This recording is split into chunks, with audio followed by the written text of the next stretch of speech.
കഴിഞ്ഞ 2-3 ദിവസമായിട്ട് കേരളത്തിലെ ഇടത് ക്യാമ്പുകൾ വളരെ വിഷമത്തിലാണ്. കാരണം ചെയ്യുന്ന ഒരു നല്ല കാര്യത്തിനും ആരോപണങ്ങളോ എതിർവാക്കുകളോ ഒന്നും പറയാൻ കോൺഗ്രസ്സുകാരെ കിട്ടുന്നില്ല. സംഘടനാ തിരഞ്ഞെടുപ്പൊന്നുമല്ല കാര്യം, കോൺഗ്രസ്സുകാർ എല്ലാവരും ഉള്ളിലെ പടലപ്പിണക്കത്തിൻ്റെയും തമ്മിൽ തല്ലിൻ്റെയും ഒക്കെ തിരക്കിലാണ്. അതുകൊണ്ട് തന്നെ മുഖ്യമന്ത്രി വിദേശ യാത്ര പോയത് സ്വകാര്യ സന്ദർശനമാണോ അതോ ഔദ്യോഗിക സന്ദർശനമാണോ, ആരെ അറിയിച്ചിട്ട് പോയി, പ്രധാനമന്ത്രിയെ പ്രത്യേകം വിളിച്ച് അറിയിച്ചിരുന്നോ, എന്തുകൊണ്ട് പ്രതിപക്ഷ നേതാവിനെ അറിയിച്ചില്ല, KPCC പ്രസിഡന്റ് എന്തുകൊണ്ട് ഞാനിതാ പോകുന്നു, കേരളം വിടുന്നു, ഒന്ന് നോക്കിയേക്കണേ എന്ന് പറഞ്ഞില്ല എന്നൊക്കെ പറഞ്ഞ് അതിൻ്റെയൊക്കെ കാരണങ്ങൾ അന്വേഷിക്കേണ്ട പ്രതിപക്ഷ നേതാക്കൾ ഇപ്പോൾ പരസ്പരം തല്ലുകൂടുകയാണ്. കാരണം എന്താണെന്നോ, കെ സുധാകരൻ കഴിഞ്ഞ ദിവസം തൻ്റെ KPCC അധ്യക്ഷ പദവി ഏകനായി സ്വയം ഏറ്റെടുക്കുകയായിരുന്നു. പതിവിന് വിപരീതമായി KPCCയുടെ സംസ്ഥാന ഭാരവാഹികൾ ആരും തന്നെ സുധാകരനെ ചുമതല ഏൽപ്പിക്കാൻ ഇന്ദിരാഭവനിൽ എത്തിയില്ല, മനഃപൂർവ്വം വന്നില്ല. സ്ഥാനം കൈമാറേണ്ട മുൻ അധ്യക്ഷൻ MM ഹസൻ പിണങ്ങി നിന്നു. ചടങ്ങിൽ തീർച്ചയായും ഉണ്ടാകേണ്ട പ്രതിപക്ഷ നേതാവ് സ്ഥലത്ത് വന്നതുമില്ല. പ്രത്യേകം ഇന്ദിരാഭവനിൽ നിന്നും ക്ഷണം പോയിരുന്നു, പക്ഷേ അദ്ദേഹം അത് കേട്ട മട്ടെടുത്തില്ല. പിന്നെ രമേശ് ചെന്നിത്തലയെ വന്നാൽ പോലും ആരും മൈൻഡ് ചെയ്യാറുമില്ല. കെ സുധാകരനെ തിരികെ പ്രസിഡന്റ് ചുമതല ഏൽപ്പിച്ചതിലുള്ള കെറിവിപ്പാണ് ഇങ്ങനെ എല്ലാവരെ കൊണ്ടും പിണങ്ങി നിൽക്കാൻ കാരണം. ഇതിന് പിന്നിൽ കളിച്ചത് സാക്ഷാൽ AK ആന്റണിയാണെന്ന് പറഞ്ഞപ്പോൾ ഞെട്ടിയത് KC വേണുഗോപാലും സതീശനുമായിരുന്നു. സുധാകരനോട് വേണുഗോപാലും ദീപാദാസ് മുൻഷിയും പറഞ്ഞതാണ് വോട്ടെണ്ണൽ കഴിഞ്ഞിട്ട് സാവകാശം ചുമതലയേൽക്കാൻ. പക്ഷേ സുധാകരന് ഇരിക്കപ്പുറതി ഉണ്ടായിരുന്നില്ല, തീരെ ക്ഷമയുണ്ടായിരുന്നില്ല. ആരെങ്കിലും ആ സീറ്റ് അടിച്ചുകൊണ്ടുപോയാലോ? അപ്പോൾ പതിവിന് വിപരീതമായി AK ആന്റണി ഇടപെട്ട് ഹൈക്കമാൻഡിൽ സമ്മർദ്ദമുണ്ടാക്കി കെ സുധാകരന് അധ്യക്ഷ പദവി തിരികെ വാങ്ങിക്കൊടുത്തു എന്നതിലാണ് ആ ഒരു ദുരൂഹത ഇരിക്കുന്നത്. അതോടെ സുധാകര വിരുദ്ധപക്ഷം കൂടുതൽ ആക്റ്റീവായി. ഇപ്പോൾ സംസ്ഥാന കോൺഗ്രസിലെ ചേരിപ്പോരിൽ ഇടപെടാൻ ഹൈക്കമാൻഡ് നിർബന്ധിതരുമായി. KPCC അധ്യക്ഷനായി വീണ്ടും ചുമതല ഏറ്റുവാങ്ങിയ കെ സുധാകരനെ അങ്ങനെ ഡൽഹിയിലേക്ക് വിളിപ്പിച്ചിട്ടുണ്ട്. ബാക്കി അവിടെ. ശനിയാഴ്ച തന്നെ സുധാകരൻ ഡൽഹിയിലെത്താൻ പാർട്ടി ദേശീയ നേതൃത്വം നിർദ്ദേശം നൽകിയിട്ടുണ്ട്.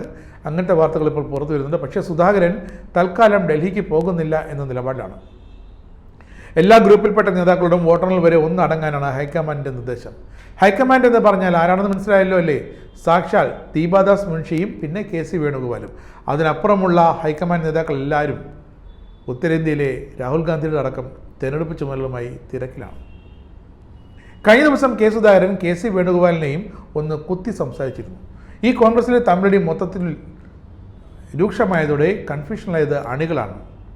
മുഖ്യമന്ത്രി സ്വകാര്യ സന്ദർശനത്തിന് എന്തിന് ദുബൈയിലേക്ക് പോയി, ഇന്തോനേഷ്യയിലേക്ക് പോയോ, ആരൊക്കെ ഒപ്പമുണ്ട്, ഇതൊക്കെ കണ്ടെത്തി ആരോപണങ്ങൾ കടുപ്പിക്കേണ്ട നേതാക്കൾ തന്നെ ഇങ്ങനെ തമ്മിലടിച്ചു നിന്നാൽ ഞങ്ങളങ്ങനെ ഈ വിവരങ്ങൾ അറിയുമെന്നാണ് അവരുടെ ചോദ്യം. ജനങ്ങളോട് ഇനി എന്ത് പറയുമെന്നും അവർ ചോദിക്കുന്നു.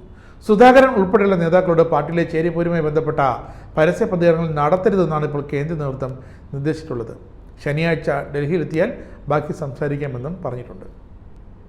സുധാകരൻ പദവി ഏറ്റെടുത്തപ്പോൾ തന്നെ പ്രധാന നേതാക്കളുടെ അഭാവം ഹൈക്കമാൻഡും ശ്രദ്ധിച്ചിരുന്നു. താൽക്കാലിക അധ്യക്ഷ പദവി വെച്ച് MM ഹസൻ എവിടെ, VD സതീശൻ എവിടെ, ഇതൊക്കെ മാധ്യമപ്രവർത്തകരുടെ ചോദ്യത്തിന് ഇരുവർക്കുമെതിരെ രൂക്ഷമായ വിമർശനമാണ് കെ സുധാകരനും ഉയർത്തിയത്. ഈ കാര്യങ്ങൾ ഇങ്ങനെ കൈവിട്ടു പോകാതിരിക്കാനാണ് ഹൈക്കമാൻഡ് അടിയന്തരമായ ഇടപെടൽ നടത്തുന്നത്. എങ്ങനെയെങ്കിലും പ്രശ്നങ്ങൾ പരിഹരിക്കുക, അല്ലെങ്കിൽ ഉത്തരേന്ത്യയിലെ തിരഞ്ഞെടുപ്പ് സമയത്ത് തങ്ങൾക്ക് ഇതൊന്നും പരിഹരിക്കാൻ സമയമുണ്ടാകില്ല. അപ്പോഴേക്കും കേരളത്തിലെ തമ്മിലടി രൂക്ഷമാകും. മുമ്പൊക്കെ കോൺഗ്രസ് നേതാക്കൾ തമ്മിലടിച്ചാൽ ഗ്രൂപ്പ് പോര് ശക്തമായാൽ അത് കോൺഗ്രസിനുള്ളിൽ തന്നെ രാജിക്കകത്ത് നിൽക്കും. രാജിവെക്കുന്ന സാഹചര്യം പോലും കോൺഗ്രസിനുള്ളിൽ കേരളത്തിൽ ഉണ്ടായിരുന്നില്ല. പക്ഷേ ഇത്തവണ കാര്യങ്ങൾ അതല്ല. BJP കൂടും തുറന്ന് നോക്കിയിരിക്കുകയാണ്. എങ്ങാനും മുതിർന്ന കോൺഗ്രസ് നേതാക്കൾ തമ്മിലടിച്ചാൽ നേരെ BJPയിലേക്ക് പോകുമെന്ന് ഉറപ്പ്. അതൊഴിവാക്കാനാണ് ഇപ്പോൾ ഹൈക്കമാൻഡിൻ്റെ ശ്രമം. സംസ്ഥാനത്ത് പിന്നെ ലോക്സഭാ തെരഞ്ഞെടുപ്പിൽ തിരിച്ചടി ഉണ്ടായാൽ അത് സുധാകരൻ്റെ വീഴ്ച മാത്രമാകില്ല, സതീശൻ്റെ വീഴ്ച കൂടിയായി കണക്കാക്കണമെന്നും നിയമസഭാ കക്ഷി നേതൃസ്ഥാനത്ത് നിന്നും മാറ്റമുണ്ടാകണമെന്നും ആവശ്യപ്പെടുന്ന ഒരു വിഭാഗം ഇപ്പോൾ തന്നെ കോൺഗ്രസിൽ ശക്തമാണ്. അത് സുധാകരൻ്റെ ആൾക്കാർ തന്നെയാണ്. കണ്ണൂരിൽ സ്ഥാനാർത്ഥിയായതിന് പിന്നാലെയാണ് KPCC അധ്യക്ഷൻ ചുമതല സുധാകരൻ ഹസന് കൈമാറിയത്. അത് KC വേണുഗോപാലടക്കം നിർബന്ധിച്ചതിന് പിന്നിലായിരുന്നു. എന്നാൽ പോളിംഗ് കഴിഞ്ഞാൽ ഒരാഴ്ച പിന്നിട്ടിട്ടും ഈ പദവി മടക്കി നൽകാൻ നേരത്തെ വാക്ക് പറഞ്ഞതുപോലെ ഹസൻ തയ്യാറായില്ല, KC വേണുഗോപാൽ അനുവദിച്ചുമില്ല. അതുകൊണ്ട് തന്നെയാണ് സുധാകരൻ ക്ഷമയില്ലാതെ AK ആന്റണിയെ ഇടപിടിച്ചത്. സുധാകരനെ പദവിയിൽ നിന്നും സ്ഥിരമായി നീക്കം ചെയ്യാനുള്ള നീക്കമാണ് ഇപ്പോൾ നടക്കുന്നതെന്ന സംശയം സുധാകരന് ഈ സമയത്തുണ്ടായിരുന്നു. അതുകൊണ്ട് തന്നെയാണ് കടുത്ത സമ്മർദ്ദം അഖിലേന്ത്യാ നേതൃത്വത്തിൽ സുധാകരൻ ചുമത്തിയത്. സുധാകരനോട് നീതികേട് കാട്ടരുത് എന്നാണ് AK ആന്റണി ദേശീയ നേതൃത്വത്തോട് ഒരൊറ്റ വാക്കിൽ ആവശ്യപ്പെട്ടത്. അതേ AK ആന്റണിയുടെ ഇടപെടലാണ് സുധാകരൻ ഈ പദവി തിരികെ ലഭിക്കാൻ കാരണമായെന്നും KC വേണുഗോപാൽ അടക്കം കണ്ടെത്തിയിട്ടുണ്ട്. കഴിഞ്ഞ ദിവസം ആന്റണിയെ വീട്ടിലെത്തി കണ്ട ശേഷമാണ് സുധാകരൻ ചുമതലയേറ്റത്. അടുത്ത വർഷം തദ്ദേശ സ്വയംഭരണ തിരഞ്ഞെടുപ്പ് നടക്കുകയാണ്. അതിനുശേഷം അതിൻ്റെ അടുത്ത വർഷം നടക്കുന്ന നിയമസഭാ തിരഞ്ഞെടുപ്പ്. ഇത് രണ്ടിലും ഇനിയൊരു മുന്നൊരുക്കം ഇപ്പോഴേ തുടങ്ങേണ്ടതുണ്ട്. BJP അടക്കം തുടങ്ങിക്കഴിഞ്ഞു. അങ്ങനെ കോൺഗ്രസ് മുന്നൊരുക്കങ്ങൾ നടത്താതെ ഇത്തരം ഭിന്നതകളുമായി മുന്നോട്ട് പോയാൽ അതൊരിക്കലും താങ്ങാനാകില്ല എന്നാണ് പല പ്രവർത്തകരുടെയും വികാരം. സുധാകരനും സതീശനും തങ്ങളുടെ പ്രവർത്തനങ്ങൾ വഴി അണികൾക്കിടയിൽ വേണ്ടത്ര സ്വീകാര്യത നേടിയെടുക്കാൻ ഇതുവരെ കഴിഞ്ഞിട്ടില്ല എന്നത് യാഥാർത്ഥ്യമാണ്. ഇനി വേണ്ടത് ചെറുപ്പക്കാരനെന്നാണ് ഇപ്പോൾ കോൺഗ്രസിലെ ഒരു വിഭാഗം ആവശ്യപ്പെടുന്നത്. പുതിയൊരു അധ്യക്ഷൻ വരേണ്ടി വന്നാൽ ഒരു ചെറുപ്പക്കാരനായിരിക്കണം. ഒന്നുകിൽ VT ബൽറാം, അല്ലെങ്കിൽ ഷാഫി പറമ്പിൽ, അല്ലെങ്കിൽ മാങ്കൂട്ടമായാലും കുഴപ്പമില്ല എന്നവർ പറയുന്നു.